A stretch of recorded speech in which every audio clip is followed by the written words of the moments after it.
placement at the Oklahoma State Department of Education.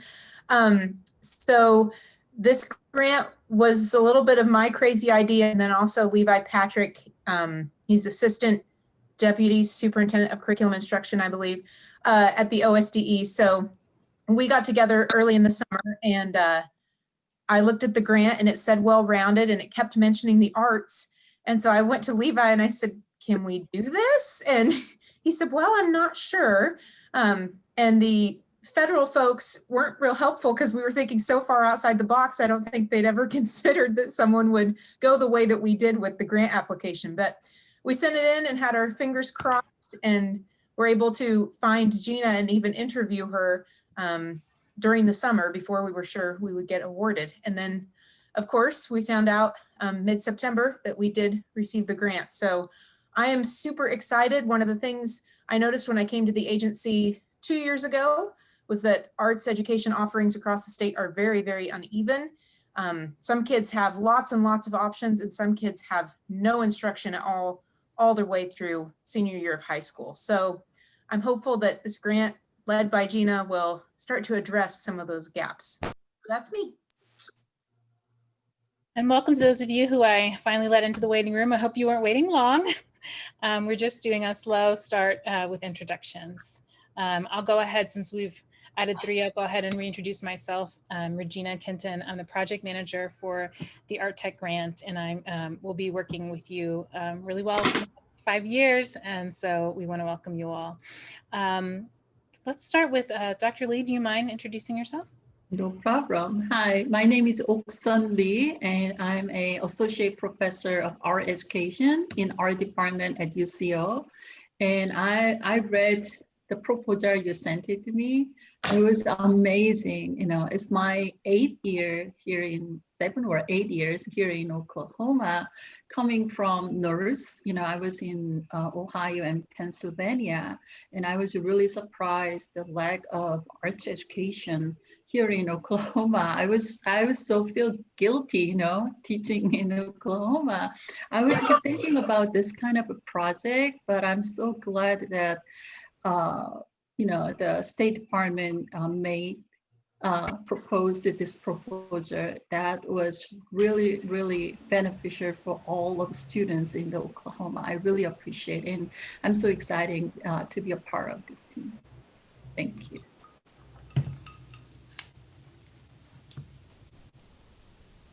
Jennifer, do you mind introducing yourself? Oh, hi, yes. Hi, I'm Jennifer Allen Barron.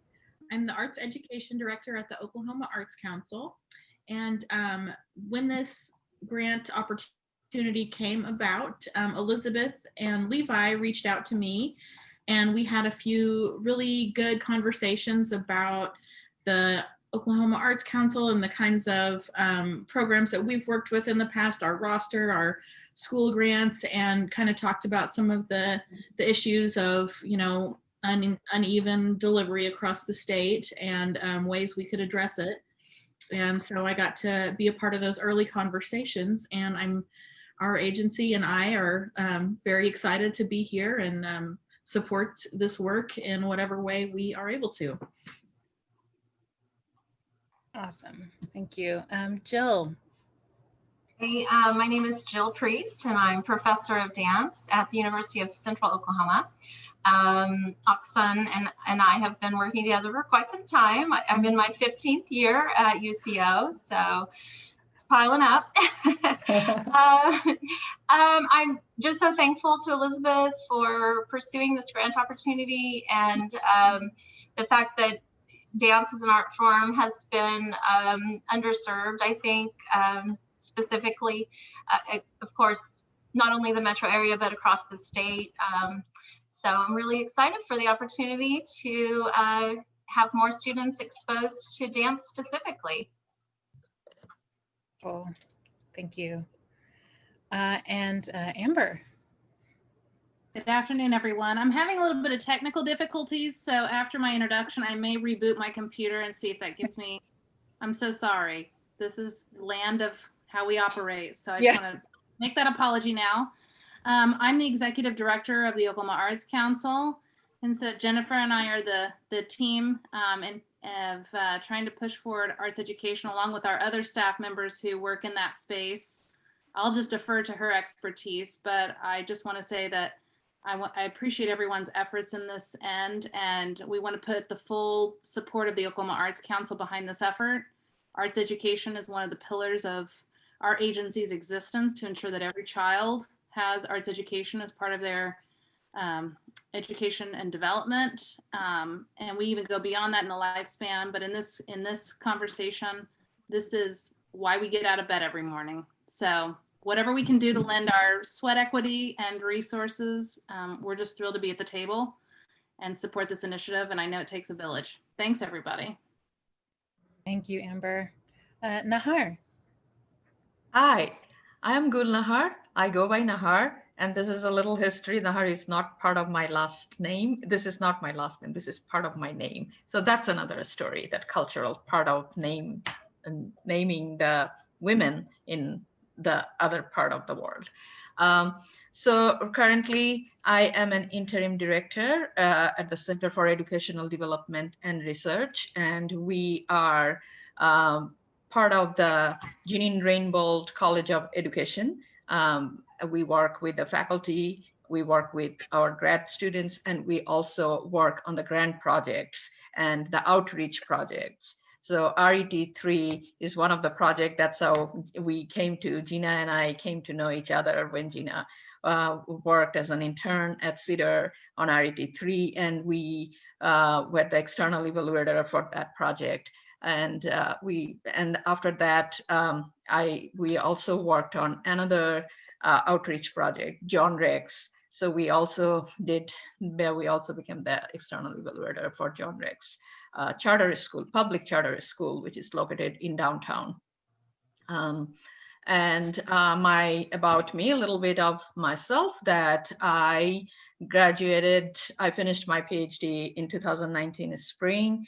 My area of focus is English education. I started my life as an English teacher, and I graduated from the department Instructional Leadership and Academic Curriculum. And this semester, I also got the opportunity to co-teach a course. So I am enjoying also and learning, mostly that this is another learning curve for me, and I'm enjoying that too. Well, and it is a different experience because this is the first time that we are doing that hybrid format of teaching.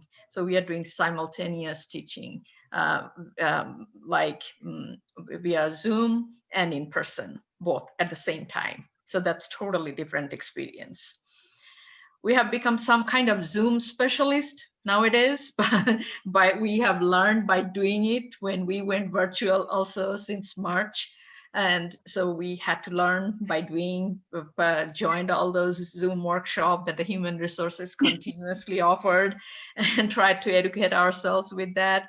But technology is really, has taken a very important part of our life now as we have gone virtual. Yes, I think that's actually a good point that we will definitely be hitting upon within the grant with our hybrid courses. Elizabeth, I like to think of this as teaching in mixed modes. So yes, it's different from hybrid, but more dual modalities. So, right. And those are things too that we have to kind of leverage and work with through the life of this grant. So we're glad to have you on, Nahar. And then we'll end with, let's see, Dr. Adams. Yes. Dr. Oh, Adams, Kurt, yeah. I'm sorry I'm late. Please call me Kurt. I'm a professor in educational leadership and policy studies at OU. I work with Nahar through CEDAR. She does amazing work. I have pretty extensive experience doing performance evaluation work for many different types of organizations, school systems, nonprofits. I mean, given the focus on arts education here, perhaps one of the most significant things that I really benefited from was working in Tulsa with the Tulsa Symphony on their, at the time it was called their Harmony Project. And so just the exposure to the creativity and the thinking, and also realizing the access and opportunity to children who are denied access to important generative developmental spaces was so important. So anyway, we're happy to be a part of the conversation and the process and the work, and thank you for including us. We're so glad to have you guys on the team. So now with our introductions, I'm going to, thinking about my experience with Zoom, I'm going to try to share my presentation. I do notice that there's some connectivity issues. I highly recommend if you need to go off camera to increase your bandwidth, do so. Also, as I'm sharing, if I miss, you want to hop on the mic for any questions, feel free to do so, or to raise your hand. I'll try to look for that as well. All right, can everyone see my screen? Yes, okay, great. Yes. All right, so this is the long name of the ARTech grant, Expanding Access to Well-Rounded Courses, under the direction of the superintendent, Joy Hoffmeister, also with Levi Patrick as our assistant deputy, Elizabeth Mon, our director of fine arts, and myself as your project manager. Let's see. The goals are here, and I'm actually just going to let you read.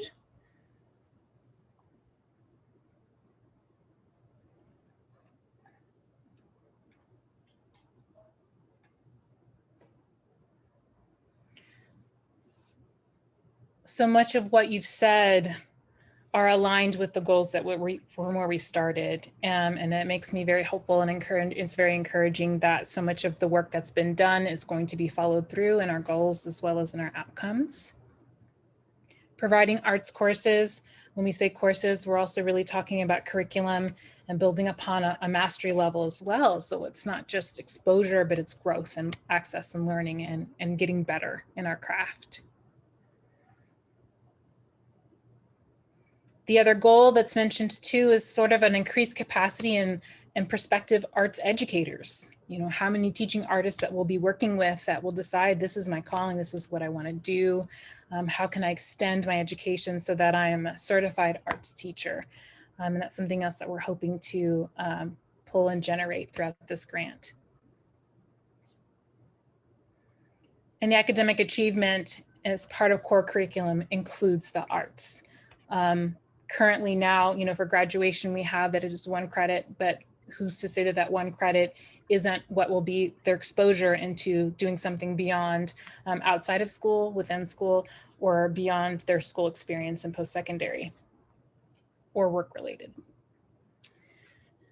So currently, and I think we've been able to gather some data from UR partners with our fine arts offerings. This is a snapshot of the gaps, the uneven delivery, as Jennifer had mentioned, the lack of balance, where we have a number of districts and the percentage that are providing certain subjects. If you can focus on the 7% of 36 districts pre-K through 12 that offer nothing, in addition to the 57 districts that are pre-K through 8, where 59% are currently offering no arts.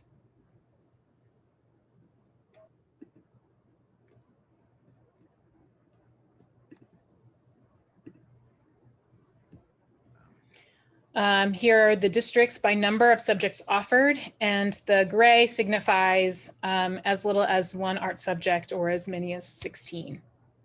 But you can see the lack of balance where we have some districts even just sharing district lines that have offer or are offering arts, but others that are offering nothing. One of the other outcomes we're hoping to do is build communities where we can share resources and share, build an arts community where we don't have a single X district surrounded by other districts that are providing this service.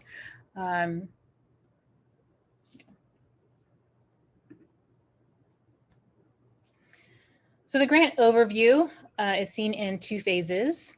It is a 5-year grant, and this is the year of planning. Phase 1 is focusing on dance and visual arts.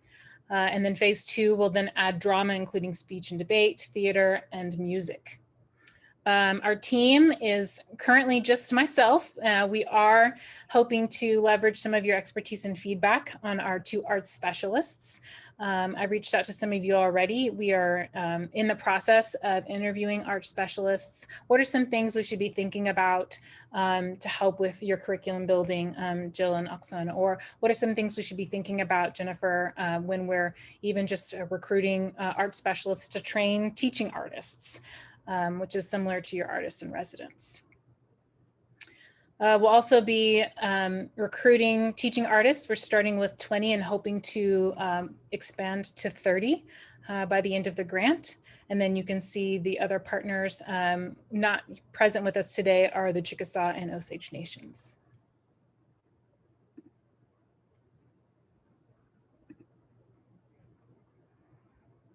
And here are our grant outcomes: creating arts education for those who currently don't have access, but also wanting to build communities where we can maybe be able to open up more arts access within schools, but also potentially without. Improve social emotional outcomes. We know that we're able to learn so much within different art forms in terms of expression, but also building community within getting to know each other's perspectives. We are looking towards some non-Eurocentric art forms and exemplars in our work as well, to make sure that we are really understanding the breadth of how culture takes on or can impress upon art as well. And then improved academic results, knowing that students that are involved in arts tend to do better academically as well. And probably one of the more important pieces that we're really helping to lean on with the Arts Council as well as with CEDAR, how do we sustain this? How do we make sure that after year 5, it's done? It's not done. Our work is never done. We want to build a program that lasts and has capacity to sustain it within the community.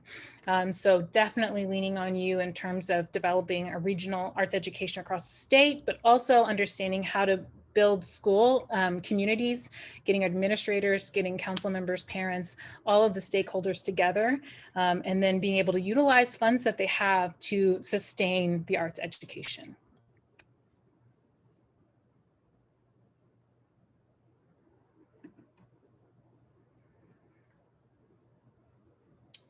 And our scope so far, as I'd mentioned, is dance and visual arts. We're going to be working prioritizing our curriculum design and development. Again, thinking about mastery levels, making sure that whether it's pre-K-8, pre-K-12, students have access to what they need at their level of understanding and their cognitive load, but also recruitment and training of our teaching artists, making sure they have the skills. We're hoping that they have the toolkit with them to be able to see their impact, be able to share their art, and be able to also promote that as well within the community and within the school community.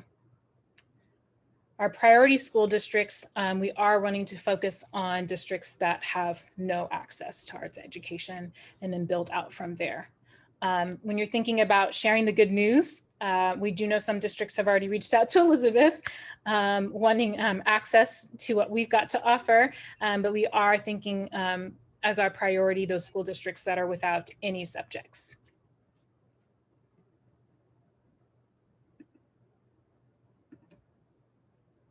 Are there any questions so far? We're good? Yes, Oksan, yeah. Yeah. I know that this program more geared to rural area in Oklahoma because they don't have enough, arts educational, experience. But I'm wondering if the project will just go to the rural area or like a Norman, I'm talking about just visual art, like Edmond School District, they never had art classes in elementary school more than 30 years, and Norman is the same. And one of the goal is to raise the importance of the arts education in school setting. If that is the goal, maybe we can reach out to like Edmond or Norman. I don't know any other school district that I know that Edmond didn't have arts program in elementary school for a long time. And I'm wondering if grant just goes to the outside of OKC area, which is rural, or do you have any plan to incorporate those metropolitan school districts that do not have art program? Well, I'll speak from what I can read from the grant, and then Elizabeth, if you want to expound, I'd be happy to have you. We are thinking about kind of the end in mind. So the sustainability of the arts programs. When we recruit teaching artists, we're thinking about those communities that have no arts. So we're really going to have to find a balance between where the teaching artists are coming from within their communities and what those communities look like. We do want to prioritize the rural communities that are without, but also we're thinking about what are we asking of the teaching artists in terms of travel, and where are they going to be able to stay connected when their time is done with the grant. Okay, and I have one, Elizabeth, you want to talk? Elizabeth, you want to talk? Yeah, I was going to agree with that. And then also, it's actually very rare in Oklahoma to have elementary art. I think we only have about 30 school districts that offer elementary art, which is crazy, but yeah, it's very uncommon. But the majority of districts do offer elementary music for these that are in the grant that have nothing. So thank you. Okay.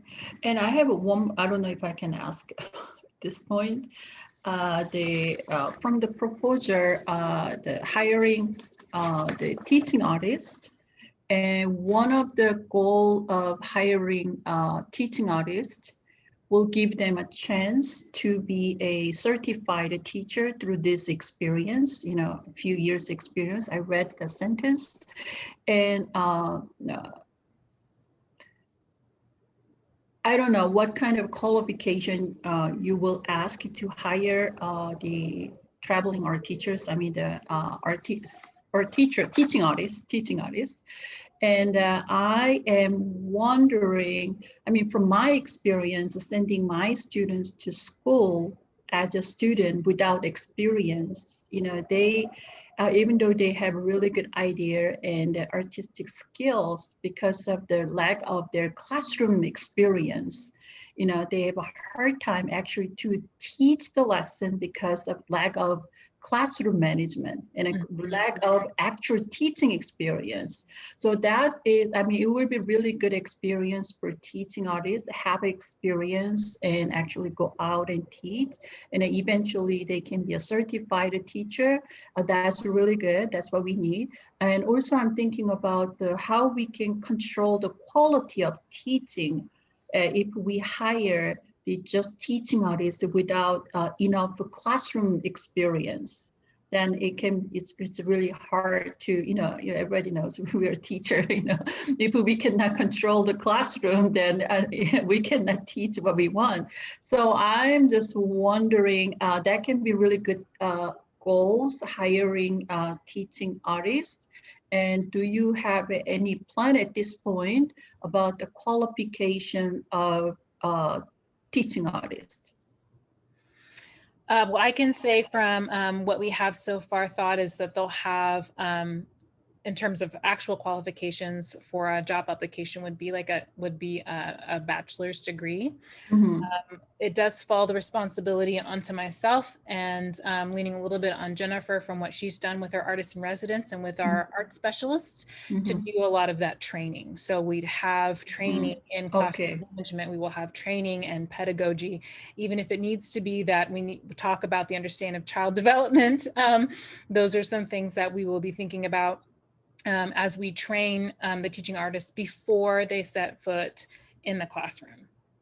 Yeah, but still they need some actual experience, you know, working with students, even though it's not a classroom, like a community setting, you know, even though, you know, those are my students, they have a great theoretical background, but once they get into classroom, they forget everything because, you know, because of the lack of just experience, not just lack of the training or the knowledge. So I think to make it really successful, because it's very important grant project and a long time. So I'm sure that you guys will provide enough the training. Also, when we hire the teaching artists, we need to think about, what kind of experience, actual teaching experience they have, so that they can make a balance of the classroom management and also teaching the content.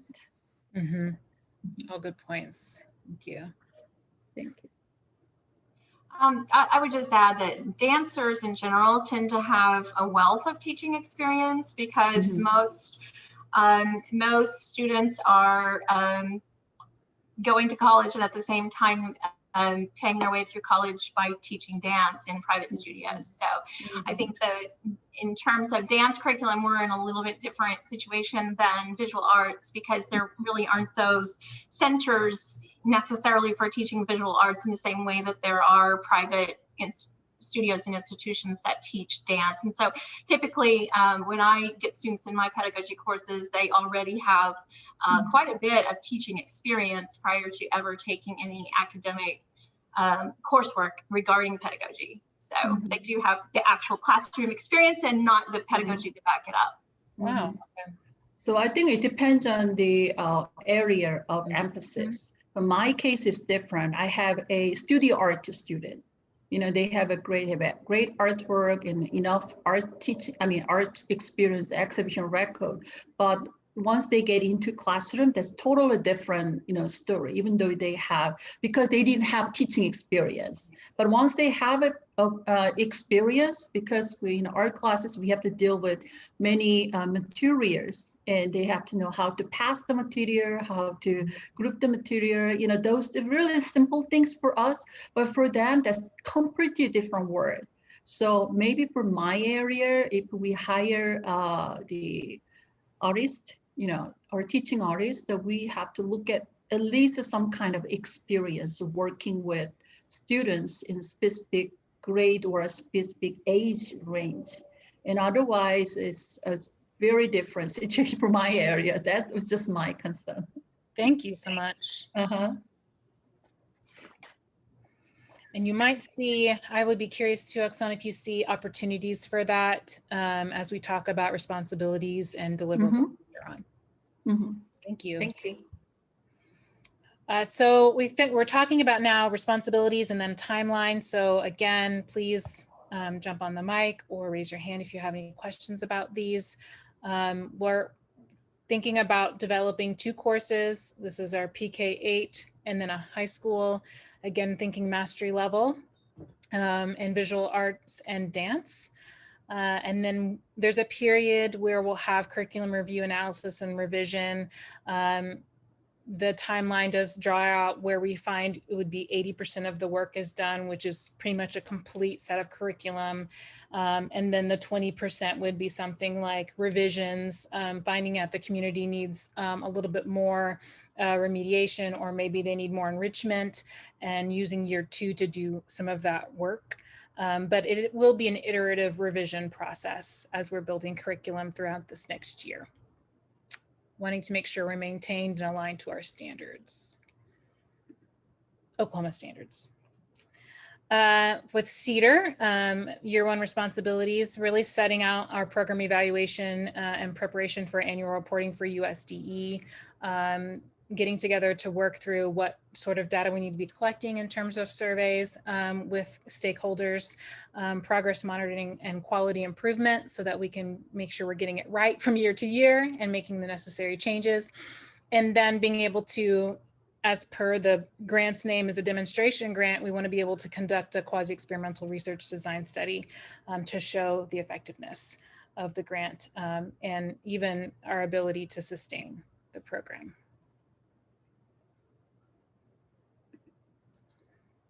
And then the Arts Council responsibilities, really learning, being able to work together and partner.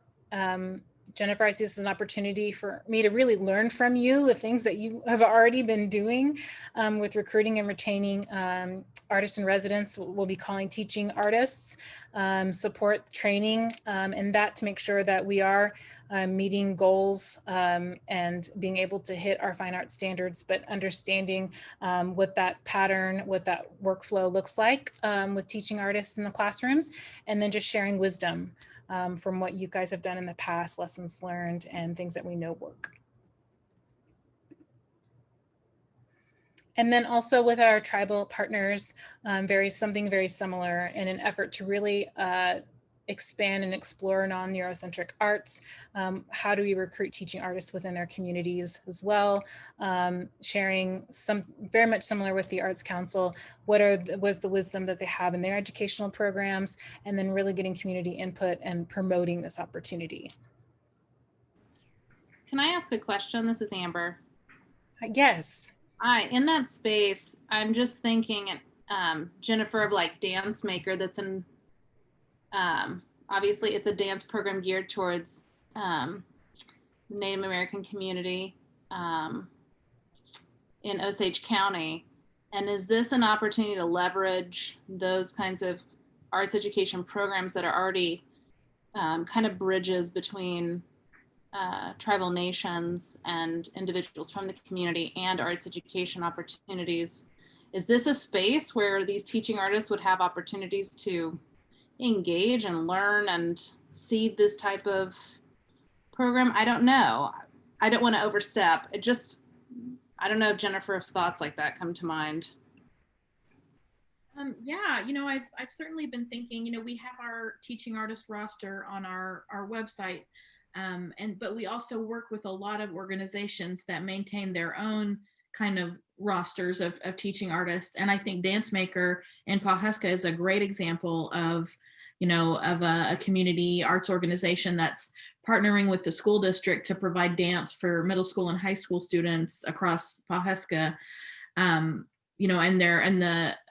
the dance instructors and the owners of the organization are all Osage members. So, there's a lot of, there probably maybe some overlap in some of these networks that we bring together.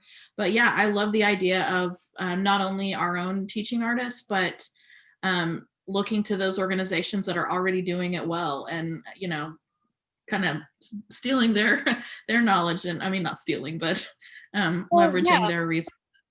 I think so. Like, how do we leverage for credit? How do we say that this is not just good for your community, but this is also qualified for an arts credit, so that we're meeting really the needs of them, not just in well-rounded education.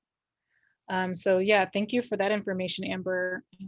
Be sure to look into that before, and I will be meeting with the partners, tribal partners next week. So thank you for that.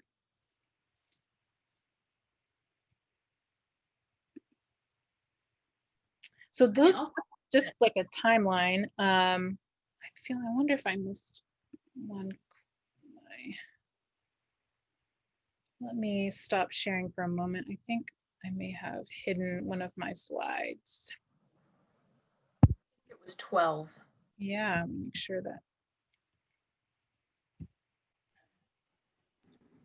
While you're looking for that, another question I have, and forgive me for I feel like I'm kind of the probably least I know I haven't been as part of the conversations around this as much in depth, so forgive maybe if this is a naive question. So in terms of, I know that you looked at the statistics about what the access is to, especially looking at like the 60% plus where there's no access, no offerings in districts, either K through 8 or pre-K through 12.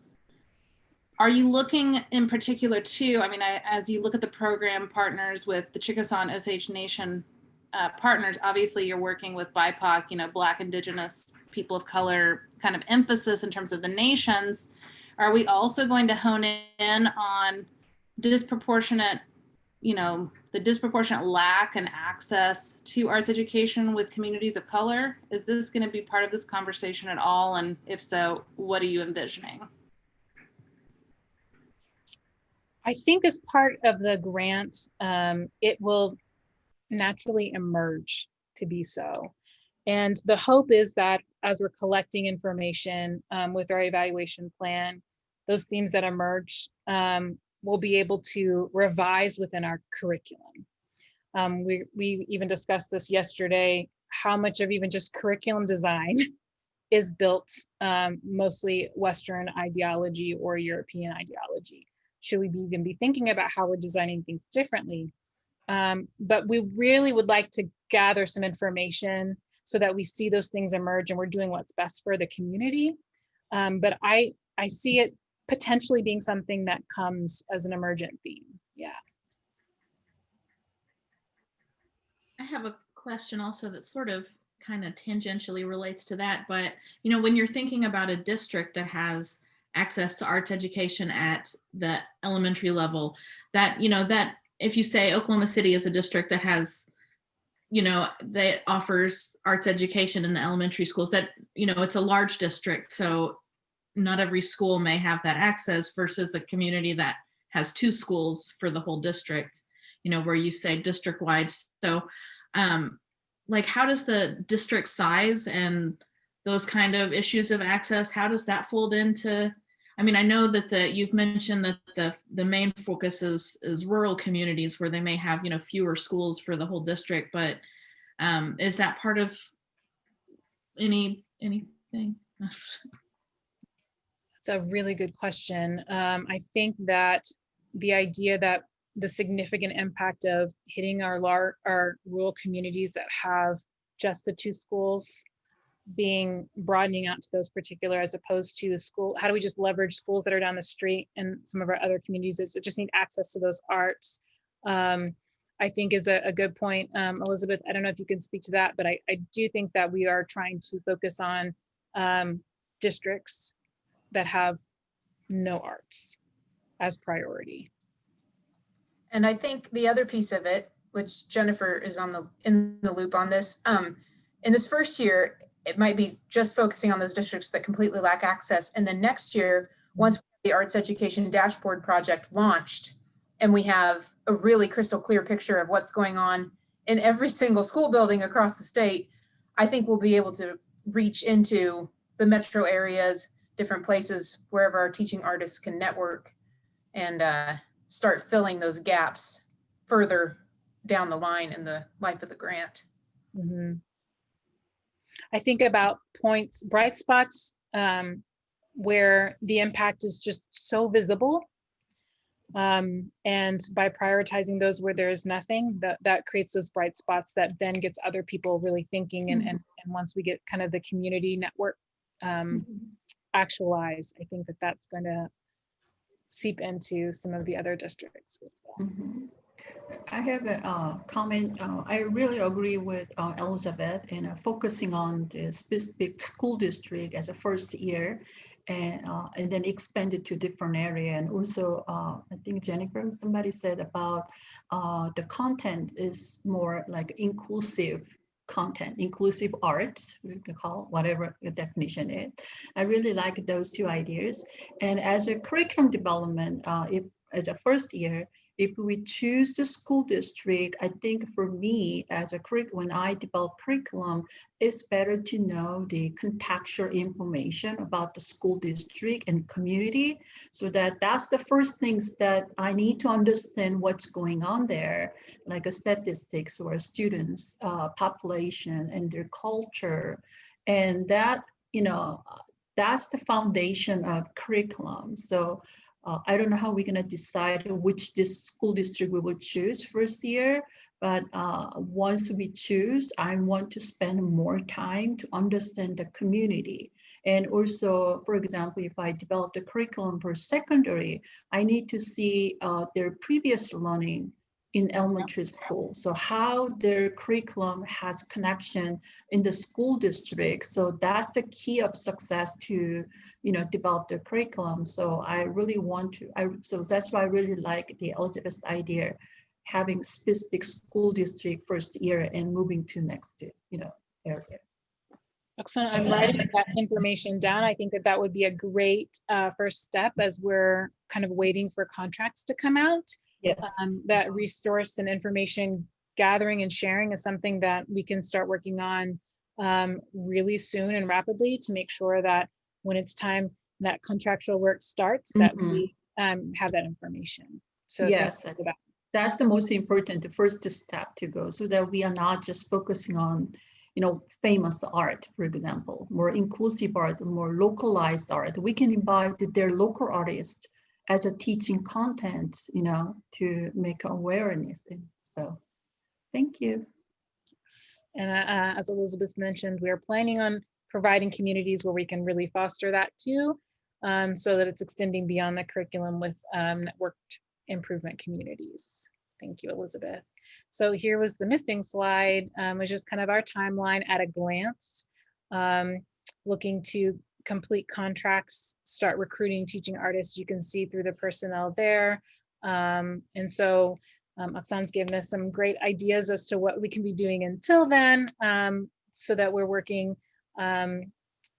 pretty effectively from jump. So December through March, we'll be creating lessons and curriculum through some of that information. I'll let you read the slide there. Let me know if you have any questions. That was the one thing that was missing.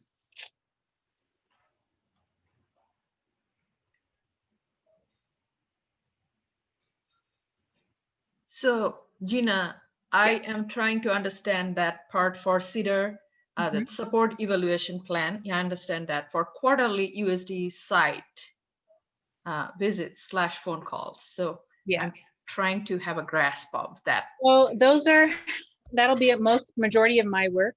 So I will be connecting with you intermittently, so that I make sure that the evaluation plan that we have set forth is really going to be part of what's our annual reporting. And as USDE, as we meet with USDE, I'll be making sure that I meet with you and Dr. Adams to make sure that we are on track. Okay. So this is kind of to give you an idea of how often we'll be meeting and working together. Thank you. Well, I had one more thing to ask you. That are you going to share these slides with us? Yes. Okay, Yes. that would be great. Thank you again. Okay. So let me see if I can skip now through responsibilities. Are there any other questions? I did have a question about hiring the teaching artists, and I saw in the timeline making the curriculum live on the platform. So the goal is to have these teaching artists solidified in the next 4 months? Yes. Yes. We are working pretty quickly because we want to make sure that they are trained, as Oksana mentioned, like we need to make sure that they are fully equipped to handle classroom management, to be able to do pedagogy. We have plans to do kind of a June intensive week where we'll have trainings for them for that week, in addition to any other monthly webinars that we'll have for them once we have them on contract. And do you have an approximate number of teaching artists that you plan to deploy? Our goal is 20. Okay. And is that total visual art and dance? Total. Total. So, okay.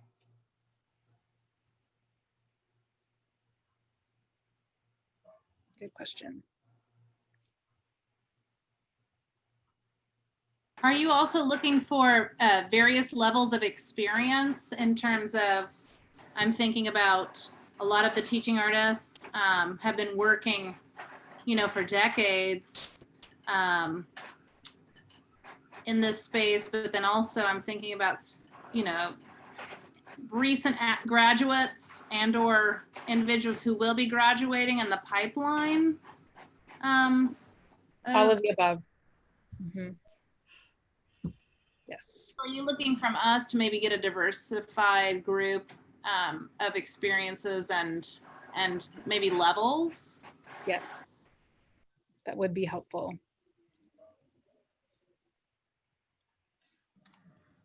And I think also, Amber, you mentioned all those connections you have to the other arts organizations around the state, helping us get the word out to people who are working in a symphony, people who are working in the ballet, people with race dance or whatever it is. Not the symphony this year, I guess, but museums, et cetera. That'd be really helpful. Yeah. Sorry, this is Jennifer. This may be something that we discuss a little bit more kind of when we get a little bit more one-on-one, but you know, I'm thinking about approaching these organizations, and I know that there's distance learning possibilities happening and also in person. I certainly don't want to, approach an organization with an active roster and have them feel like we're going to poach their active teaching artists. So, I just want to be very clear about, our expectations for the teaching artists and, what we can. I would love to offer, teaching artists are seeing a lot of their work dry up, recently, and I would love to offer them more opportunities. So, love to see this as a way to support the rosters that these organizations have and just make sure that, that everyone's on the same page with things. That would be wonderful. Yes, we want to make sure that as we're helping with even just the arts community, we're hoping that some folks are seeing that this is what I want as my career. This is what I want as my vocation. I want to be a part of this community as an arts educator. So we are also looking in that vein as who is potentially thinking about maybe doing this work long term. Right, and being able to amplify and expand their impact, right? Mm-hmm. Would be huge. Okay.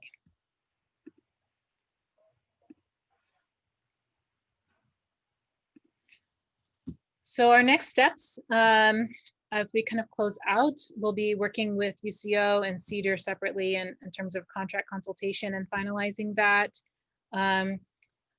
Jill and Oksana, we really want to leverage your work. And one of the questions that we had for you in terms of when were you thinking or hoping to have a contract to start your work? We assume right away, but it realistically looks like January 1st, unless you think we could get it expedited sooner than that. And this is also thinking about your, making sure that we're supporting what your work with UCO.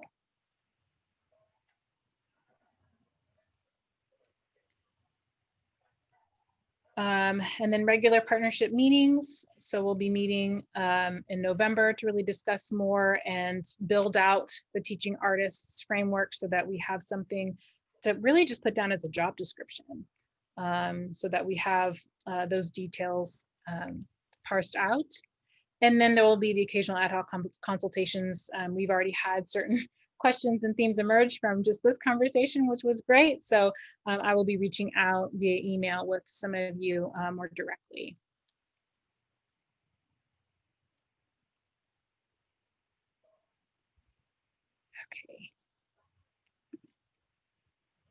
Okay. These are examples of ways that we'll continue to communicate. Meetings or check-ins. I do have an ARTech website, which is live, and I'll also put that in the chat before we close with the slide deck, and then we'll email news and promotions. And currently, that's probably going to come as a ARTech spotlight through the arts newsletter. Oh, thank you.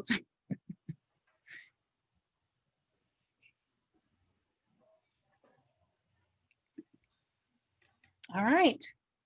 Well, that about wraps it up. I'm going to stop sharing so that I can make sure to grab the right link for these slides for you.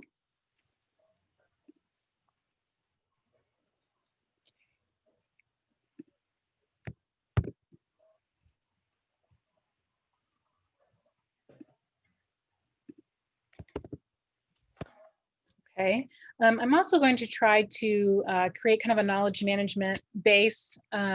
So I'll be looking for that in the next week or so. Just an opportunity for us to have pictures of our faces and this slide. I've also recorded the session in case you need to go back and re-listen to or had a question about something. In my emails that I've sent to you, I've also put my cell phone as the main phone number since we're working from home, but also I just wanted you to have the direct connect to me. If you have any questions, feel free to call me or text. I probably won't answer the first time because I won't have your number, but if you want to text me, I'll get it sooner and I'll be able to pick up. So if there are no other questions, I'm going to give you like 8 minutes of your time back. And I want to thank you so much for getting to meet and see your faces, and we'll be in touch again soon. This is going to be really an opportunity for us to make an impact that's providing students with what they've been needing for far too long. So I'm grateful for this team and excited to be working alongside you. Thank you. Nice to see you all.